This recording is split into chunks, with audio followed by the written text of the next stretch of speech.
ಬಾಗಲಕೋಟೆ ಜಿಲ್ಲೆಯ ಬೀಳಗಿ ತಾಲೂಕಿನ ನಾಗರಾಳ ಗ್ರಾಮದಲ್ಲಿ ಹಗರಣದಿಂದ ಸುದ್ದಿಯಾದಂತಹ ಪ್ರಾಥಮಿಕ ಕೃಷಿ ಪತ್ತಿನ ಸಹಕಾರ ಸಂಘದ ಚುನಾವಣಾ ಫಲಿತಾಂಶ ಹೊರಬಿದ್ದಿದೆ.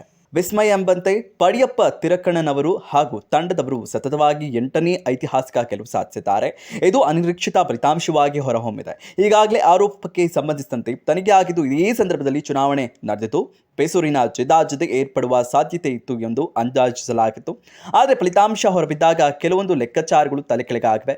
ಗೆದ್ದ ಅಭ್ಯರ್ಥಿಗಳ ಬೆಂಬಲಿಗರು ಪಟಾಕಿ ಸಿಡಿಸಿ, ಗುಲಾಲ್ ತೋರಿ, ಕೇಕ್ ಹಾಕಿ ಕುಣಿದು ಕುಪ್ಪಳಿಸಿದರು.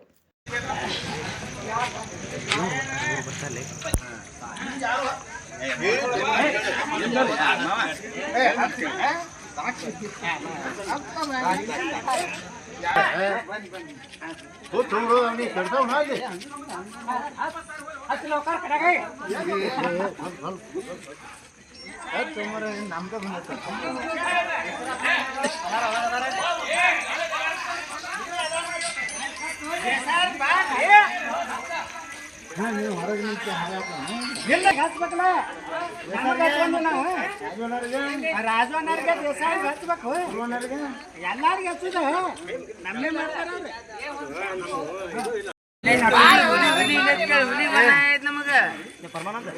ಹುಲಿ